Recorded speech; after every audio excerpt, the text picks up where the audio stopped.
ভাই কালকে তো হ্যাপি নিউ ইয়ার। তাতে আমাদের কি?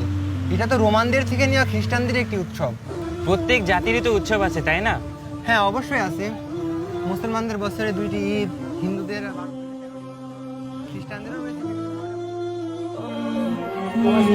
আরে খালি বাদ দে, ও সব নিয়ে রেখে লাভ নেই। হ্যাঁ, সমস্যা নেই, হবে না।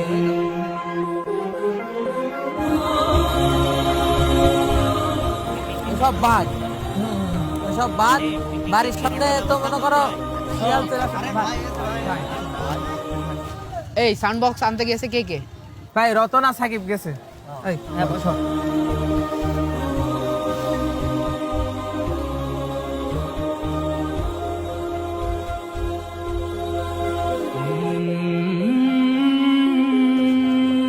এখানে কত আছে? 23,500। টোটাল বাজেট তো ছিল 25,000। রতন আর সাকিব চান্দা দেয়নি। আচ্ছা, দেখছি ব্যাপারটা। তোদের যা বললাম তোরা ওটা কাজগুলো করে ফেল, ওকে কর। আর আমি হচ্ছে যে বাজার থেকে বাজার করে ওকে করে আসি, ঠিক আছে? আসে না একবারে ই করছে।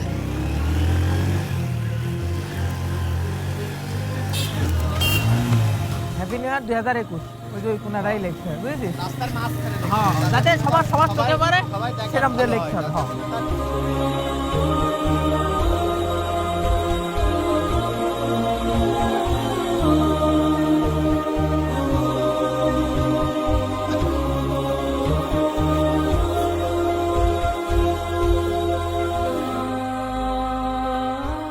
সুন্দর করে লেখিস।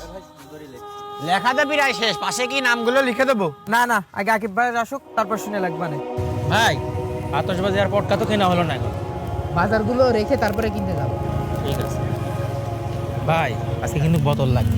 নো টেনশন, টাইমলি পেয়ে যাবে। ঠিক আছে ভাই। মনে করো যে আজকে ফুল কাঁপাই দিতে হবে, এলাকা ফুল গরম হয়ে যাবে।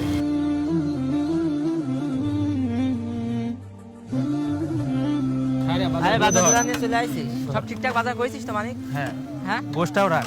দে দে দে। মাংসের দাম ও, মাংসের দাম বেড়ে গেছে।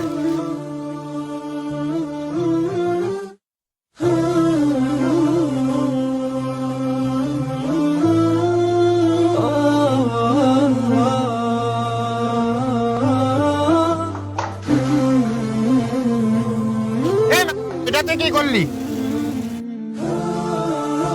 সরি ভাইয়া, আমি তো দেখিনি। সরি বললেই কি সব ঠিক হয়ে যাবে?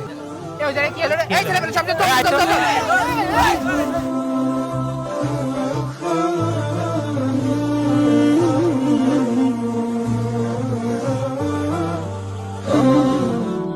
আপনারা এসব কেন করছেন? কালকে নিউ ইয়ার, আমরা এনজয় করার জন্য করছি। এই দিনে আনন্দ ফুর্তি বা পিকনিক করার পারমিশন আপনার ধর্ম দেয় কি? What is the problems? সমস্যা কোথায়? অনুমতি না দিলেও নিষেধ তো করিনি। আপনি কখনো জানার চেষ্টাই করেননি। আল্লাহর রাসূল বলেছেন, মান তাশাব্বাহু বিকওমিন ফাহুয়া মিনহুম। যদি কেউ কোনো জাতির অনুসরণ করে তবে সে ওই জাতির অন্তর্ভুক্ত বলে গণ্য হবে। নিউ ইয়ার সেলিব্রেশন তো রোমান পুতলিকদের থেকে আসা একটি সংস্কৃতি, যা খ্রিস্টানরা গ্রহণ করেছে। আর আপনারা খ্রিস্টানদের অনুসরণ করছেন। এই অশ্লীল অনুষ্ঠানটি ব্যাপক প্রচারণার মাধ্যমে পুরো দুনিয়ায় ছড়িয়ে দেওয়া হয়েছে, অথচ আজ থেকে 6-7 বছর আগে দিনটির নামগন্ধ পর্যন্ত ছিল না। You are right. কিন্তু আমরা এই দিনটি পালন করলে তাদের লাভটা কি? তারা চায় আমাদের মুসলিম সমাজে গান, নাচ, মাদকতা ইত্যাদি ছড়িয়ে পড়ুক, যাতে তারা সুকৌশলে মুসলিম জাতিকে ধ্বংস করতে পারে। একবার ভেবে দেখুন তো, নিছক আনন্দের জন্য নাচ গান, আতশবাজি, পটকাবাজি, বেহায়াপনা, অর্থের অপচয়, এগুলো কেন করছেন আপনারা? আপনি যাদের অনুসরণ করবেন তাদের সাথে আপনার হাসর হবে। তো এবার আপনি সিদ্ধান্ত নিন, মুমিনদের সাথে আপনি হাসর করতে চান না খ্রিস্টানদের সাথে? আমার সাথে আসুন।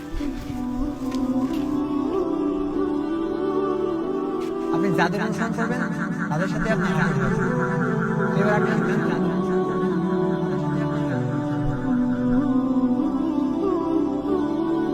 আপনি যাদের অনুসরণ করবেন